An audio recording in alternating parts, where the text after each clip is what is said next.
Hello dear student, स्वागत है आपका आईआर स्टडी चैनल के इस प्लेटफॉर्म पे। जैसा कि थंबनेल पे आप देख रहे होंगे, आज का जो अपना टॉपिक रहने वाला है वो मृदा संसाधन पे यानी राजस्थान की जो मिट्टी है उससे संबंधित 50 महत्वपूर्ण प्रश्न करेंगे। और जो जलवायु थे, जो जलवायु से संबंधित मैंने 70 से 80 क्वेश्चन करवाए थे, बहुत ही महत्वपूर्ण क्वेश्चन थे। अगर उस वीडियो को आपने नहीं देखा है तो उस वीडियो को आप पहले ज़रूर देख लें। और हाँ, वो वीडियो काफ़ी थोड़ी लंबी मैंने 70 से 80 क्वेश्चन किए, लेकिन उसमें मैंने मेरे जो नोट्स है उन पेज को भी ऐड किया था और काफ़ी चीज़ें समझी थी हमने, जैसे बंगाल की खाड़ी क्या है और मतलब उसके आने वाली शाखा क्या है, अरब सागरी शाखा क्या है। तो उन चीज़ों को हम थोड़ा समझे, इसलिए वो वीडियो काफ़ी लंबी बन गई थी। इस जो मृदा संसाधन है, इस वीडियो के अंतर्गत हम सीधे क्वेश्चन की ही बात करेंगे, बाकी डिटेल से हम बात नहीं करेंगे। अगर डिटेल्स की बात करें तो नोट्स के हिसाब से, यानी जो पूरे नोट्स है उसके हिसाब से मृदा संसाधन को एक और वीडियो अपलोड कर दी जाएगी जिसमें पूरे मृदा संसाधन को विथ नोट्स के साथ में आपको समझाया जाएगा। तो यहाँ सिर्फ और सिर्फ हम उन 50 महत्वपूर्ण क्वेश्चन को करेंगे जो कि एग्ज़ाम में आ चुके हैं, और ऐसे महत्वपूर्ण प्रश्न हैं जो एग्ज़ाम में नहीं भी आए हैं, जो आने की चांसेस ज़्यादा हैं। तो आइए सबसे पहले क्वेश्चन पे चलते हैं। जो अपना सबसे फर्स्ट क्वेश्चन हो जाएगा वो होने वाला है कि अपक्षय किसे कहा जाता है। क्या हो जाएगा? अपक्षय किसे कहा जाता है। तो इसका आंसर है, चट्टानों का अपने ही स्थान पर टूटना फूटना अपक्षय कहलाता है। यानी चट्टानों का अपने स्थान पर टूटना फूटना क्या कहलाता है? अपक्षय कहलाता है। आइए आगे नेक्स्ट क्वेश्चन की ओर आगे बढ़ते हैं। जो अगला क्वेश्चन होगा, जो दूसरा क्वेश्चन है, अपर्दन किसे कहा जाता है। अपर्दन किसे कहा जाता है? तो चट्टानों की मिट्टियों को, यानी जो चट्टान की मिट्टी है उसको जल के प्रवाह या वायु के प्रवाह, ठीक है, यहाँ जल के प्रवाह या वायु के प्रवाह द्वारा एक स्थान से दूसरे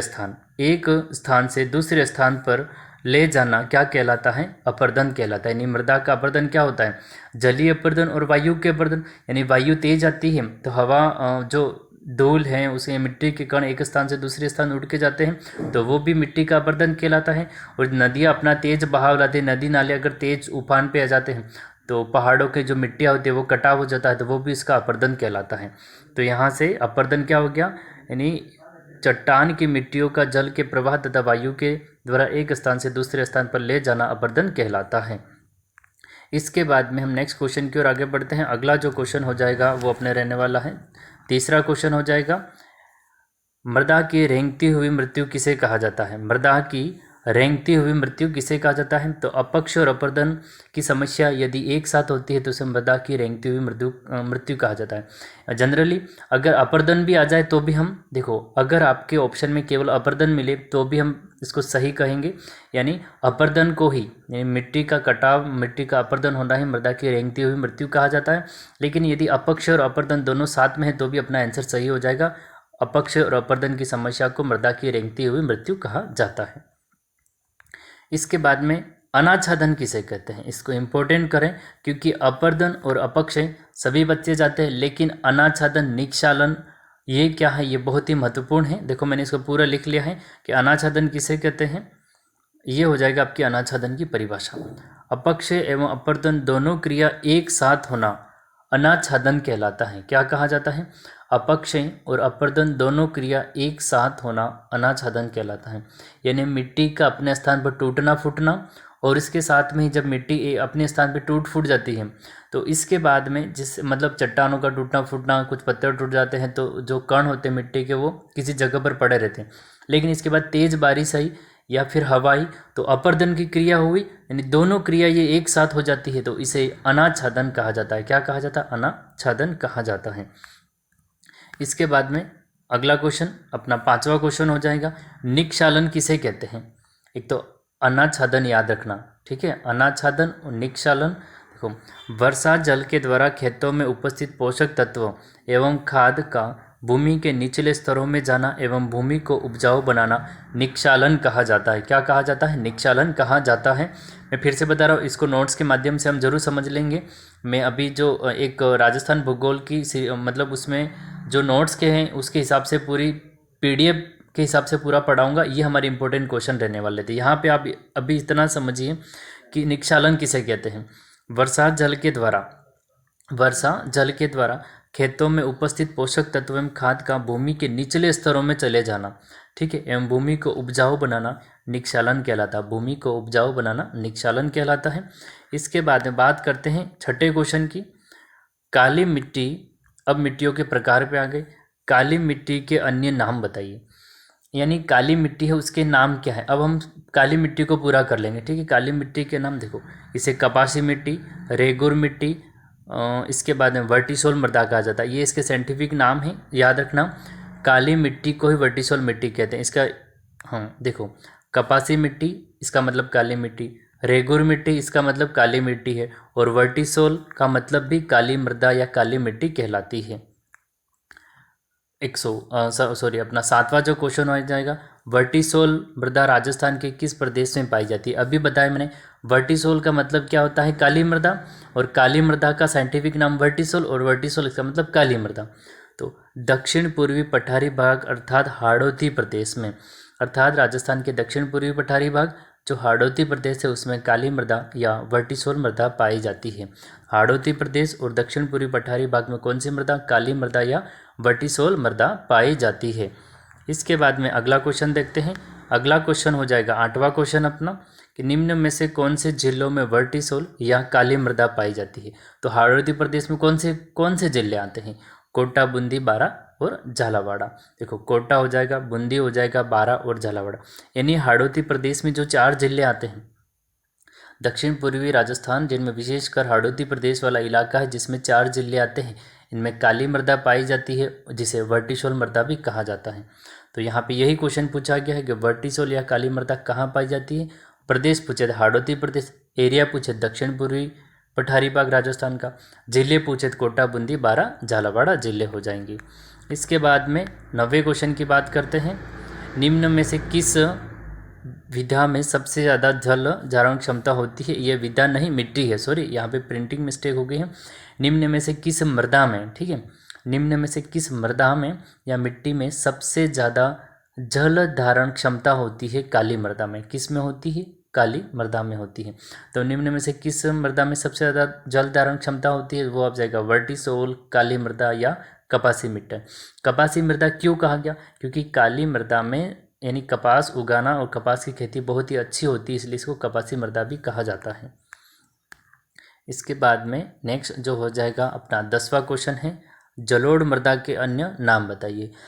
हाँ, और काली मृदा को स्वतः जुताई वाली मृदा भी कहते हैं। एक क्वेश्चन ये भी याद रखना कि काली मृदा को स्वतः जुताई वाली मृदा भी कहते हैं, इस चीज़ को भी आप याद रखना।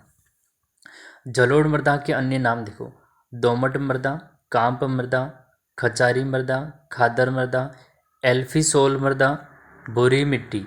ये सारी जो मिट्टियाँ हैं वो जलोढ़ मृदा को कहा जाता है, और जलोढ़ मृदा सबसे उपजाऊ मृदा होती है। जलोढ़ मृदा कैसी होती है, जलोढ़ मृदा होती है वो सबसे उपजाऊ मृदा होती है। देखो, दोमट मृदा पूछे तो भी जलोढ़ मृदा है, कांप, खचारी, खादर, एल्फीसोल, भूरी मृदा, ये सारी मृदा के किसके उपनाम है, दोमट मृदा के या जलोढ़ मृदा के उपनाम है। लेकिन हमें याद किसको रखना है, एल्फीसोल को भी याद रखना है। देखो, एल्फीसोल इसका साइंटिफिक नेम है, जलोढ़ मृदा का या दोमट मृदा का वैज्ञानिक नाम बताइए, एल्फीसोल।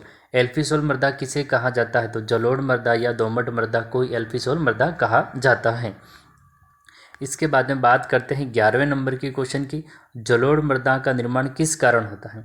यानी जो जलोढ़ मृदा है इसका निर्माण किस कारण होता है, तो नदियों के अवसाद के जमाव से और अवसादी चट्टानों के टूटने फूटने से जो मिट्टियाँ मतलब नदी लाती है तो उनसे जलोढ़ मृदा का निर्माण होता है।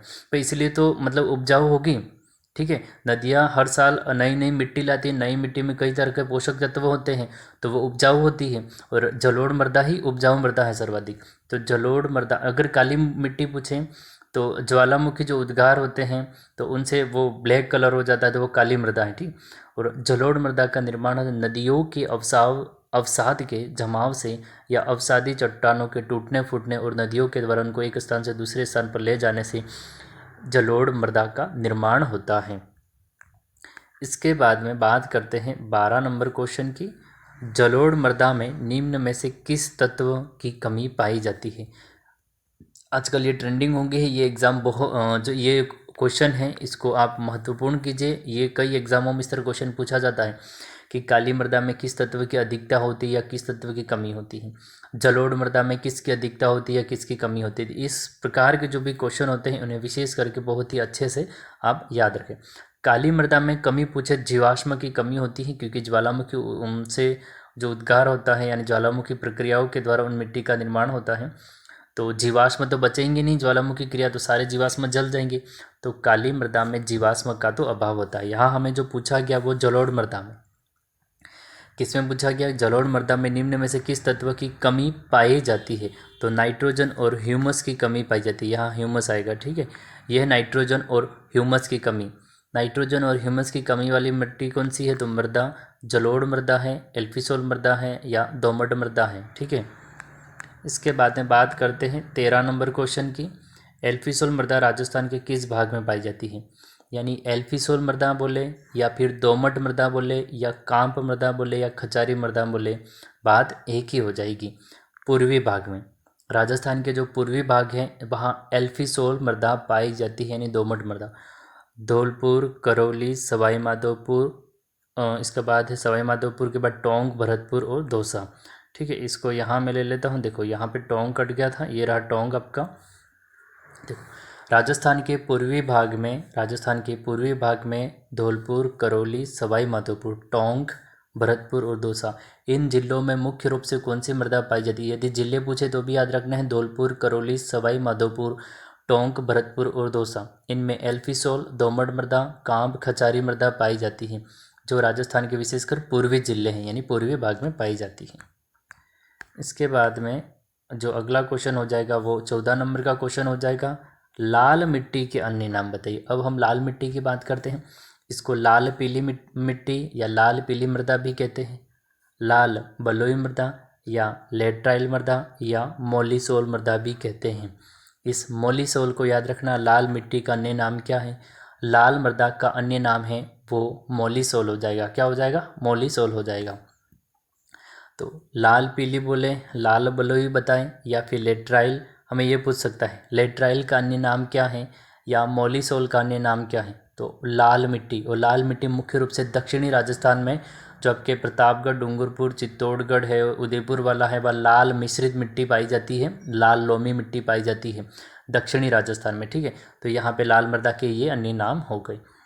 इसके बाद में अगले क्वेश्चन की ओर आगे बढ़ते हैं। अगला क्वेश्चन हो जाएगा आपका 15वां, लाल मृदा, ठीक है, ये मृदा लिखा है, लाल मृदा राजस्थान के किस भाग में पाई जाती है। अभी मैंने आपको बताया था जो दक्षिण पूर्वी भाग है या दक्षिणी भाग में, विशेष रूप से दक्षिणी भाग आता है, लेकिन हम दक्षिण पूर्वी भाग भी इसको कह सकते हैं। तो लाल मृदा, आइए इसका आंसर देखते हैं, लाल मृदा राजस्थान के विशेषकर दक्षिण या दक्षिण पूर्वी भाग में पाई जाती है। तो देखो ये आ गया दक्षिणी भाग, दक्षिणी भाग होता है, ठीक है। इसका जो सही आंसर है वो आपका हो जाएगा राजस्थान का दक्षिणी भाग, डूंगरपुर, बांसवाड़ा, उदयपुर, प्रतापगढ़ और भीलवाड़ा, यानी दक्षिण में जो विशेषकर जिले हैं मैंने इनको लिख दिया है। लाल लोमी मृदा पूछे, मिश्रित लाल पूछे या लाल पूछे, राजस्थान के दक्षिणी भाग में लाल मृदा पाई जाती है, याद रखना। बाकी दक्षिण में जिले तो जो मैप तो सबको याद हो, राजस्थान की हम तैयारी करें राजस्थान के कंपटीशन के लिए, मैप तो जनरली याद ही है कि डूंगरपुर, बांसवाड़ा, उदयपुर, प्रतापगढ़, भीलवाड़ा ये राजस्थान के दक्षिण भाग में आते हैं। तो राजस्थान के दक्षिणी भाग में लाल लोमी, लाल मिश्रित मृदा पाई जाती है। इसके बाद में हम 16 नंबर क्वेश्चन की बात कर लेते हैं, लाल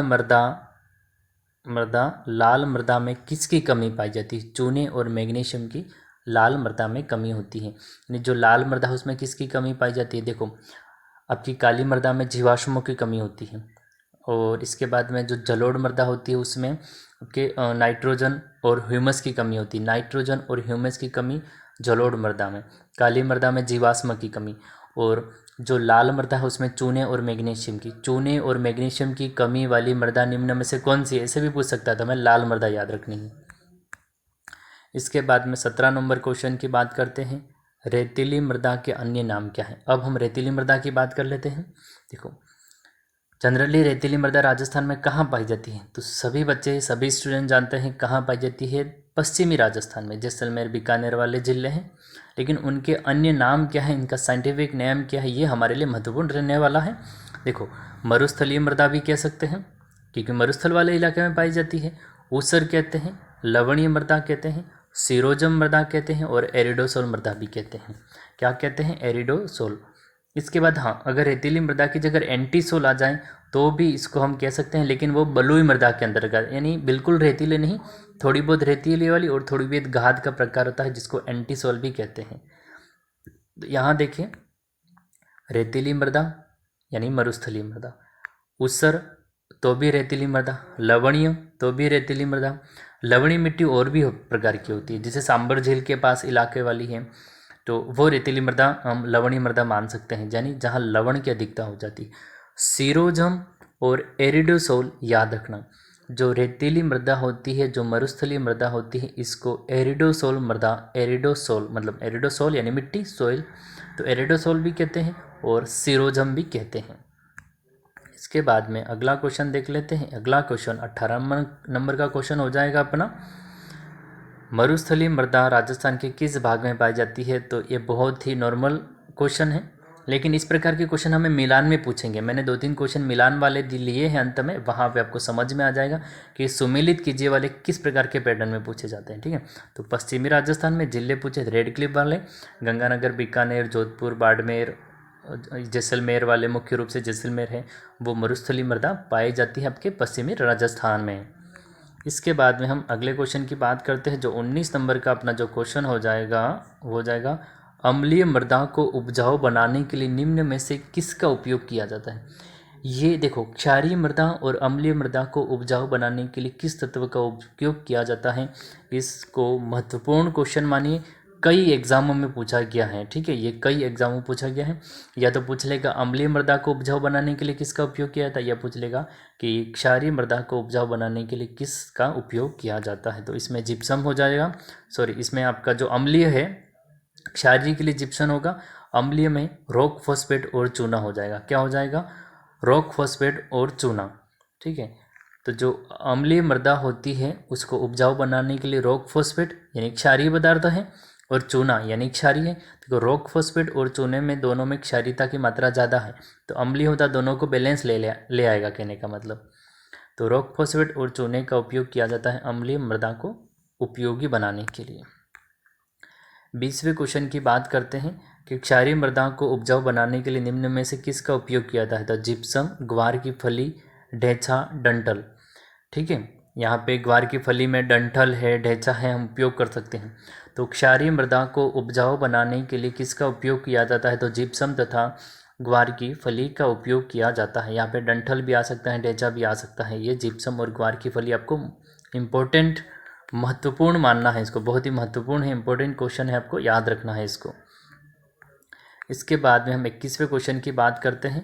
देखो, अरावली में पाए जाने वाली पर्वतीय मृदा, ठीक है, अरावली में पाए जाने वाली पर्वतीय मृदा को क्या कहा जाता है? यानी अरावली श्रेणी, जो अरावली पर्वतमाला है उसमें यहाँ पे सीधा, ठीक है, देखो, लाल मिश्रित लाल लोमी मृदा तो है, लेकिन यहाँ साइंटिफिक नाम पूछा है, मैंने ऑप्शन नहीं लिखे, मैं सीधा याद करवाने की कोशिश कर रहा हूँ। ठीक है, मैं ABCD ऑप्शन के हिसाब से, देखो ऑप्शन टेस्ट करके वो क्या हो जाता है, इससे अच्छा हम सीधा याद करें, हाँ फैक्ट याद कर लो सीधा। यहाँ पे मैं इसलिए जो मैं सीरीज चला रहा हूँ आपके इंपॉर्टेंट क्वेश्चन के, मैंने ऑप्शन बहुत ही कम ले रहा हूँ, जहाँ ऑप्शन लेने पड़ते हैं वहाँ ले रहा हूँ, बाकी ऑप्शन इसलिए नहीं ले रहा हूँ कि उसका कारण है कि ABCD आप ऑप्शन निकालोगे तो तुक्का लगाने की सोचोगे या फिर ऑप्शन याद कर लो, इससे अच्छा हमें वो देखना है कि सीधा पाई कहाँ जाती है, बात ही खत्म। और 50-60 क्वेश्चन करेंगे, पूरा टॉपिक ही कंप्लीट हो जाएगा विदाउट नोट्स। ठीक है, तो अरावली में पाए जाने वाली को इंसेप्टिसोल कहते हैं, और लाल लोमी बोले या लाल मिश्रित बोले वो भी अरावली के अंतर्गत ही आ जाती है। तो अरावली पर्वतमाला में पाए जाने वाली पर्वतीय मृदा को इंसेप्टिसोल कहते हैं, और अरावली में आपने देखा होगा लाल मिश्रित लाल लोमी मृदा पाई जाती है। इसके बाद में अगले क्वेश्चन की बात करते हैं। 22 नंबर का जो क्वेश्चन हो जाएगा, देखो, मृदा में अत्यधिक सिंचाई करने पर सफ़ेद रंग की नमक की पपड़ी या परत जम जाती है, जिसे स्थानीय भाषा में कहा जाता है रेह या उस्सर भूमि। इसको कलर भी रेह या इसको कलहर भी कहते हैं। ठीक है, अलग अलग 2-3 नाम हैं, लेकिन जो महत्वपूर्ण 2 नाम है रेह और उस्सर, आपको याद रखना है। एक बार क्वेश्चन को और रिवाइज कर लेते हैं।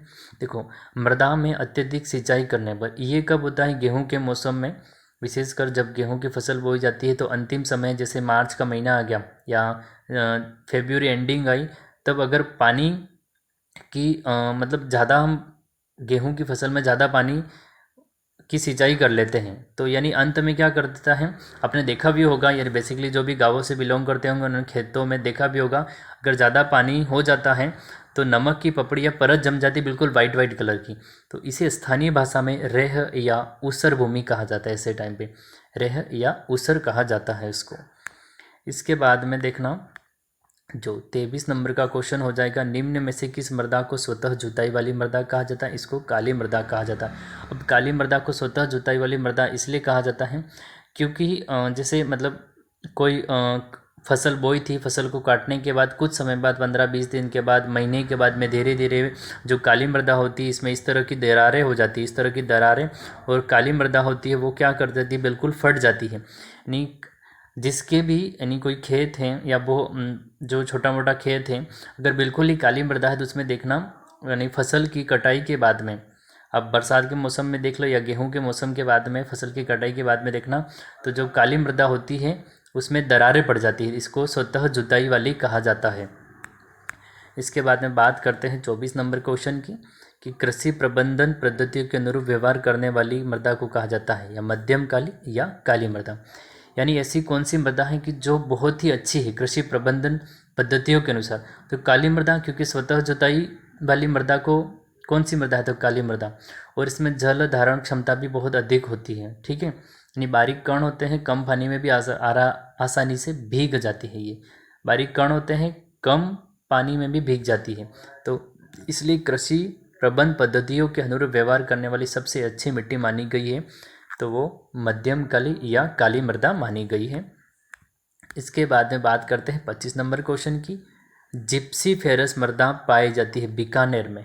एक सीधा आंसर है जिप्सीफेरस बीकानेर में। इसको आप वेरी इंपॉर्टेंट करें, स्टार लगा दें। ये एग्ज़ाम में एक बार अभी पूछा गया है, ये एग्ज़ाम में 2020 या 21 किसी एग्ज़ाम में एक बार पूछी गई है। वैसे सारे एग्ज़ाम में पूछे गए क्वेश्चन हैं, और नहीं पूछे गए हैं तो मैं बता दूंगा कौन सा नहीं पूछा। मोस्ट ऑफ तो सारे के सारे देखो टॉपिक ही कवर हो रहा है, स्टार्ट से ले लिया मैंने कि मृदा किसे कहते हैं, मृदा अब फिर निक्षालन क्या है, अपर्दन क्या है, वो सब स्टेप बाय स्टेप चल रहे हैं हम। ठीक है, काली मृदा को कर दिया, लाल मृदा को, रेतीली मृदा को, अब वो कहाँ कहाँ पे पाई जाती है, उनकी क्या विशेषता है, वो सारी चीज़ें पढ़ रहे हैं। तो जिप्सीफेरस इम्पोर्टेंट हो जाएगा, कहाँ पाई जाती है, तो जिप्सीफेरस मृदा बीकानेर में पाई जाती है। ठीक है, इसके बाद में हम नेक्स्ट क्वेश्चन की ओर आगे बढ़ते हैं। 26 नंबर का जो क्वेश्चन हो जाएगा वो आपका डीडवाना, ठीक है, पंचपदरा सांबर जिले में मृदा पाई जाती है। ये जिले हैं, ठीक है, जिले डिस्ट्रिक्ट नहीं है, ये मतलब आपका तालाब से संबंधित है। डीडवाना है, पंचपदरा है, सांबर है, ये जो जिले हैं उनके आसपास कैसी मृदा पाई जाती है? इन्हें सालन चौक मृदा या लवणीय मृदा कहते हैं। ठीक है, ये 2020 के एग्ज़ाम में आ चुका है। डीडवाना है, पंचपदरा है, सांबर है, ये जो जिले इनके आसपास में जो मृदा पाई जाती है भाई वो लवणीय मृदा होगी। बेसिकली बिल्कुल सिंपल सा हो जाएगा, लेकिन लवणीय मृदा ऑप्शन में नहीं दिया था, ऑप्शन में दिया था सालन चौक मृदा। सालन चौक मृदा कहाँ पाई जाती है? तो डीडवाना, पंचपदरा, सांबर, जो खारे पानी की झीलें हैं उनके आसपास की जो मिट्टी हो जाएगी वो सालन चौक मृदा या लवणीय मृदा कहलाती है। इसके बाद में 27 नंबर क्वेश्चन की बात करते हैं, राजस्थान में कौन सी मृदा को सर्वाधिक उपजाऊ मृदा माना जाता है? जलोढ़ मृदा को। मैंने पहले आपको बताया था पूर्वी भाग में पाई जाती है, राजस्थान के पूर्वी जिलों में, और सर्वाधिक उपजाऊ मृदा कौन सी मानी गई? जलोढ़ मृदा। कारण क्या है? क्योंकि नदियों के अवसाद से जमा होती है, नदियाँ हर साल नई नई प्रकार की मिट्टी को बहा कर लाती, पोषक तत्व भी नहीं होंगे और अच्छे होंगे, तो इस कारण ये जो जलोढ़ मृदा होती है, ये जिसे दोमट मृदा भी कहते हैं, ये बहुत ज़्यादा ही कैसी होती है? उपजाऊ मानी जाती है। तो जलोढ़ मृदा राजस्थान में पाए जाने वाली मिट्टियों में सर्वाधिक उपजाऊ मानी जाती है।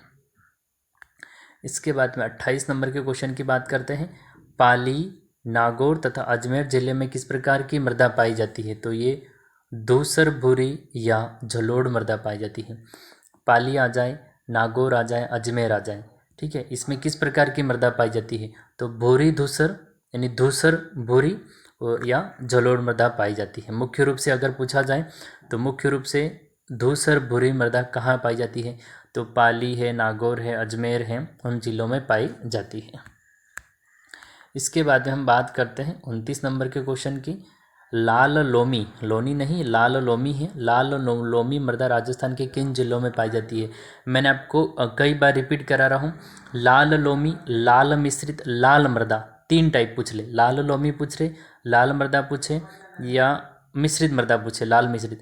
दक्षिणी राजस्थान याद रखना, चित्तौड़गढ़, उदयपुर, डूंगरपुर, ये मुख्य रूप से ये जिले हैं। बांसवाड़ा, प्रतापगढ़, भीलवाड़ा भी आ जाता है, लेकिन ऑप्शन में चित्तौड़गढ़, डूंगरपुर, उदयपुर होंगे तो ये सही हो जाएगा अपने के लिए। बांसवाड़ा, इसके बाद में प्रतापगढ़ जुड़े होंगे तो ये भी सही हो जाएगा। तो ऑप्शन सीधा ये नहीं देगा, पास पास वाले ज़िले नहीं देगा। ऑप्शन हमें याद है, जैसलमेर, गंगानगर, बीकानेर देगा, फिर चित्तौड़गढ़, उदयपुर, डूंगरपुर, कोटा, भरतपुर, अलवर देगा। इस प्रकार से अलग अलग ऑप्शन देगा, ठीक है। तो हम आसानी से पहचान कर सकते हैं। ऐसा नहीं बहुत कि किसी डूंगरपुर दे दिया, फिर उदयपुर दे दिया, चित्तौड़ दे दिया, फिर तो क्वेश्चन ही गलत हो जाए, क्योंकि दक्षिणी पूरा राजस्थान आ जाता है, जो पूरा दक्षिण राजस्थान ही आ जाता है इन लाल लोमी मृदा के अंतर्गत। इसके बाद हम बात करते हैं 30 नंबर के क्वेश्चन की, कि निम्नलिखित में से किस प्रकार की मृदा लिथोसोल्स भी कहलाती है? यानी कौन सी मिट्टी को लिथो कहा जाता है? लिथो मिट्टी या लिथोसोल्स भी कहलाता है। तो जो पर्वतीय मृदा होती है इसे लिथोसोल्स भी कहते हैं। तो याद रखना, जो आपकी पर्वतीय मृदा है यानी पर्वतीय जो मिट्टी होती है उसको क्या कहते हैं? लिथोसोल्स या लिथो मिट्टी भी कहा जाता है। अगले क्वेश्चन की ओर आगे बढ़ते हैं। क्वेश्चन नंबर 31वां हो जाएगा अपना, राजस्थान में कछारी मिट्टी कौन से जिलों में पाई जाती है? राजस्थान में जो कछारी मिट्टी है वो कौन से जिलों में पाई जाती है? दोमट मृदा, जलोढ़ मृदा को ही कछारी या कांप मृदा कहते हैं। अन्य नाम हमने स्टार्टिंग में पढ़े थे, आप याद रखना इन चीज़ों को। दोमट मृदा, जलोढ़ मृदा या कांप मृदा या खचारी मिट्टी को ही, यानी कछारी भी आ गया था, ठीक है। तो ये कहाँ पाई जाती थी? पूर्वी राजस्थान में। देखो, दौसा, धौलपुर, कोटा, सवाई माधोपुर जिले आगे पूर्वी राजस्थान वाले। तो यहाँ पे हमें इस तरह से पूछा जाएगा कि कछारी मिट्टी कहाँ पाई जाती है? तो पूर्वी राजस्थान। नहीं मिले तो जिलों को पहचानना, दौसा, धौलपुर, कोटा, सवाई माधोपुर, ये सारे जिले आपके पूर्वी राजस्थान के जिले हो जाएंगे। इसके बाद हम बात करते हैं 32 नंबर के क्वेश्चन की। राजस्थान के किस जिले में अवनालिका अपर्दन की समस्या मुख्य तो होती है? राजस्थान के किस जिले में अवनालिका अपर्दन, यानी जो अवनालिका अपर्दन कहने का मतलब मिट्टी का कटाव, मिट्टी का अपर्दन सर्वाधिक होना कोटा में होता है। ये चंबल नदी के द्वारा, किस नदी के द्वारा?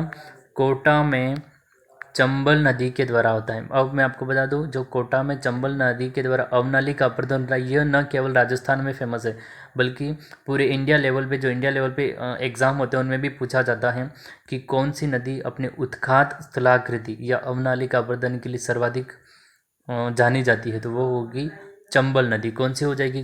चंबल नदी। लेकिन अपने राजस्थान की बात करते हैं तो वो हो जाएगा कोटा जिला। इसके बाद में 33 नंबर क्वेश्चन की बात करते हैं।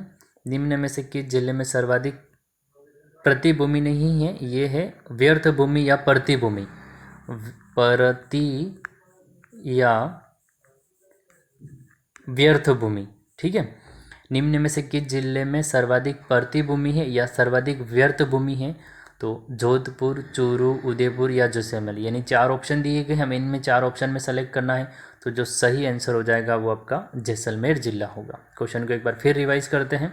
देखो, ये इसको प्रतिभूमि है, इसको हटाओ। देखो, निम्न में से किस जिले में सर्वाधिक ठीक है, प्रतिभूमि या व्यर्थ भूमि, यानी जिसका फसल में कोई उपयोग नहीं हो रहा है। तो जैसलमेर वाला इलाका आप देखो, बहुत बड़ा रेगिस्तान वाला इलाका है।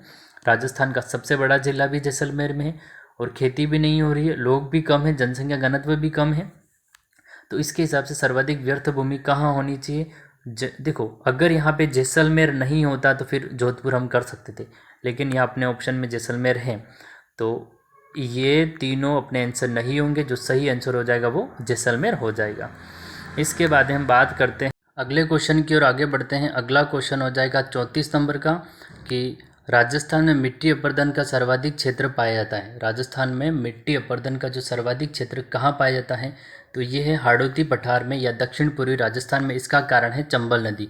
क्या हो जाएगा? इसका जो कारण हो जाएगा वो आपका चंबल नदी हो जाएगा। क्यों? क्योंकि ये जो चंबल नदी न केवल राजस्थान में बल्कि भारत के लेवल यानी इंडिया लेवल पे प्रसिद्ध फेमस है। किस कारण? यानी इसके जो क्वेश्चन है न केवल राजस्थान के ज्ञान में नहीं, जो स्टेट पीएससी है, अदर स्टेट पीएससी, उनमें भी पूछा जाता है कि वो नदी कौन सी है जो अपनी मिट्टी अपर्दन के लिए या अवनालिका अपर्दन के लिए सर्वाधिक फेमस है। तो वो चंबल नदी है दक्षिण पूर्वी हाड़ौती पठार में। और यदि पूछा जाए अपने तो वो हो जाएगा अपना कोटा जिला। कौन सा हो जाएगा? राजस्थान में पूछा जाए तो सवाई माधोपुर, कोटा, करौली वाले जो जिले हैं उनमें सर्वाधिक मिट्टी अपर्दन होता है दक्षिण पूर्वी पठारी भाग या हाड़ौती प्रदेश में, कोटा, बूंदी, बारा, झालावाड़ वाले इलाकों में।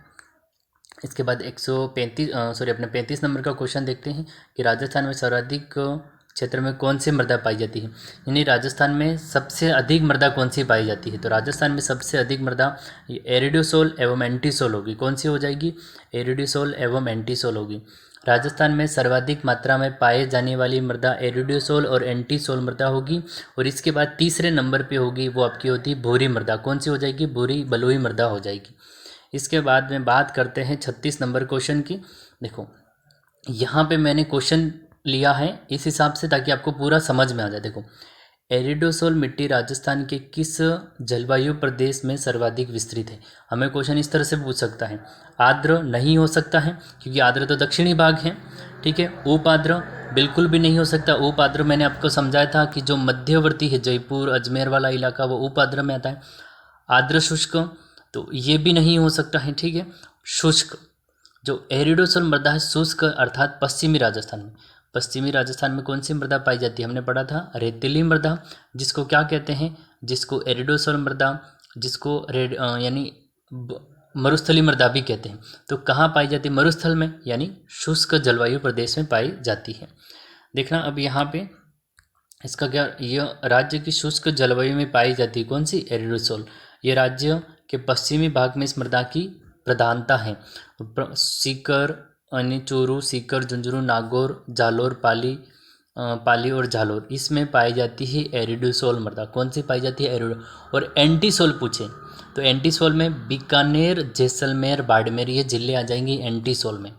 अगर विशेष रूप से एंटीसोल पूछे तो बिल्कुल ही पश्चिमी, और एरिडोसोल पूछे तो आपके सीकर, झुंझुनू, नागौर, पाली, जोधपुर वाले इलाके आ जाएंगे। इसके बाद में इस क्वेश्चन को देखना, हमें क्वेश्चन इस तरह से भी पूछा जाएगा।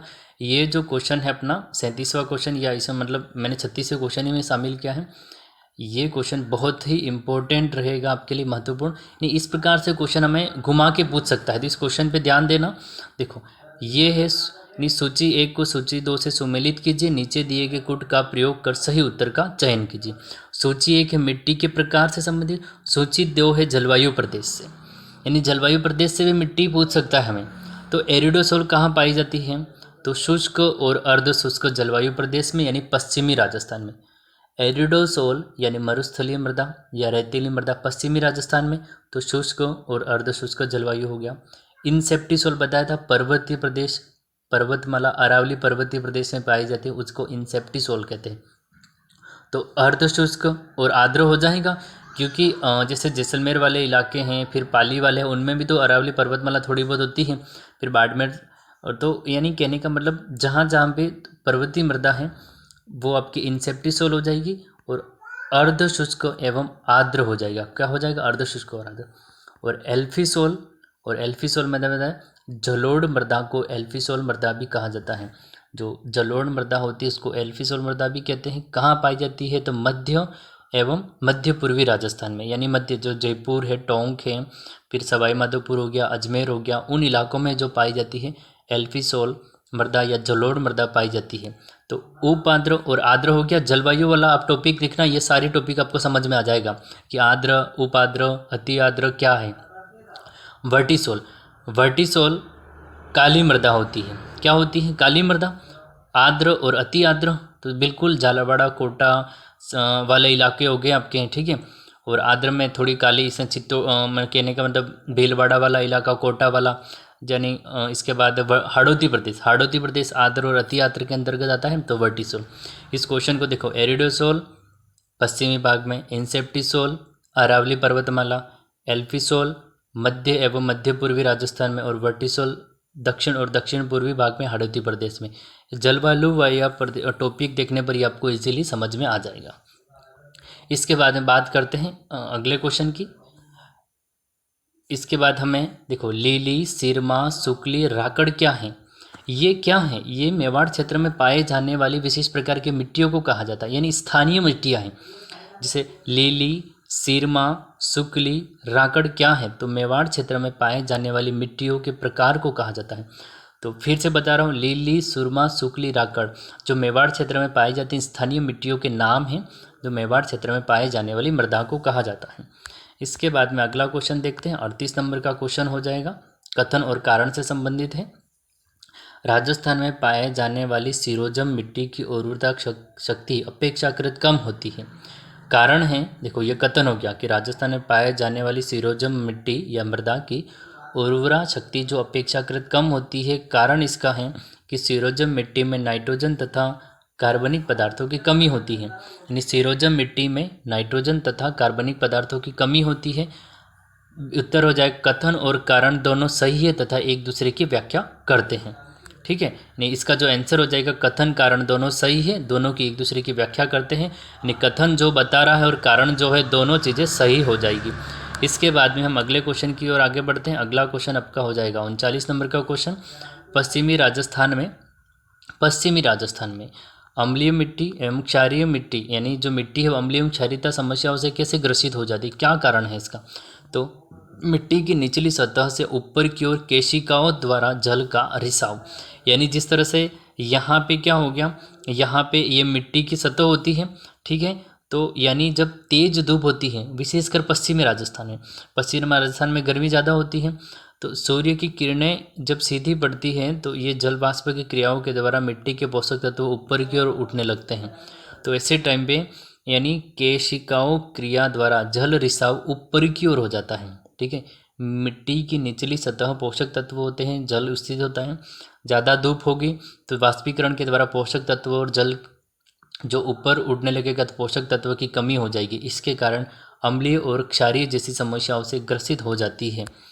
इसके बाद हम बात करते हैं 40 नंबर के क्वेश्चन की, कि जल में किसकी अधिकता से मिट्टी क्षारीय हो जाती है, तो सोडियम क्लोराइड NaCl। ठीक है, NaCl की अधिकता से सोडियम क्लोराइड, जल में किसकी अधिकता से मिट्टी क्षारीय हो जाती है, तो जल में सोडियम क्लोराइड NaCl लवण की अधिकता के कारण मिट्टी क्षारीय हो जाती है। इसके बाद में हम अगले क्वेश्चन की ओर आगे बढ़ते हैं। अगला क्वेश्चन हो जाएगा 41 नंबर, साइरोजेक्स मृदा पाई जाती है, ये स्थानीय विशेष की जिप्सीफेरस कहाँ की थी, बीकानेर में पाए जाने वाली स्थानीय मृदा को जिप्सीफेरस कहते हैं। और साइरोजेक्स गंगानगर जिले में पाए जाने वाली मृदा को साइरोजेक्स कहा जाता है। साइरोजेक्स मृदा कहाँ पाई जाती है, तो गंगानगर जिले में पाई जाती है। अगले क्वेश्चन की ओर बढ़ते हैं, 42 नंबर का क्वेश्चन हो जाएगा, रेवेरिना मृदा कहाँ पाई जाती है, जो गंगानगर में ही, एक तो आपका हो जाएगा जिप्सीफेरस, वो बीकानेर में थी, और रेवेरिना तो गंगानगर जिले में पाए जाने वाली मृदा को रेवेरिना मृदा भी कहा जाता है, यानी स्थान विशेष की है, किसी स्थान में किसी अलग प्रकार की मिट्टी, तो इसको रेवेरिना नाम दे दिया, तो अलग अलग नाम है। ठीक है, तो रेवेरिना मृदा गंगानगर की है। फिर साइरोजेक्स थी वो भी आपकी गंगानगर जिले की मृदा हो जाएगी। इन दोनों मृदा को वापस रिपीट कर देते हैं। देखो, साइरोजेक्स मृदा गंगानगर जिले की है, ये आप महत्वपूर्ण क्वेश्चन हो जाएगा, याद रखना। इसके बाद में जो 42 नंबर का क्वेश्चन है, रेवेरिना मृदा, ये भी गंगानगर जिले की, और जिप्सीफेरस बीकानेर की, तीनों याद रखना आप। इसके बाद में ये स्थानीय विशेष मृदा कहलाती है। 43 नंबर का क्वेश्चन हो जाएगा, कैल्सी ब्राउन मरुस्थलीय मृदा कहाँ पाई जाती है। देखो, मरुस्थलीय मृदा तो बाड़मेर है, थोड़ा बहुत गंगानगर, इसके बाद पश्चिमी जोधपुर वाला इलाका, लेकिन कैल्सी ब्राउन पूछा तो जैसलमेर और बीकानेर विशेष करके 2 जिले आएंगे। कैल्सी ब्राउन मरुस्थलीय मृदा पूछी जाए तो विशेष करके 2 जिले आ जाएंगे, जैसलमेर और बीकानेर जिले आएंगे। इसके बाद हम बात करते हैं 44 नंबर के क्वेश्चन की, राजस्थान में सर्वाधिक भूमि किस प्रकार के अपर्दन से ग्रसित है, यानी राजस्थान में जो अपर्दन होता है, मिट्टी का अपर्दन 2 प्रकार के से होता है, तो जलीय अपर्दन और दूसरा वायु अपर्दन। जलीय अपर्दन पूछे तो चंबल नदी के द्वारा कोटा जिले में होता है, लेकिन यहाँ सर्वाधिक पूछा गया है तो वायु अपर्दन होता है आपका 4 1% यानी 19.41% होता है, 19.41%।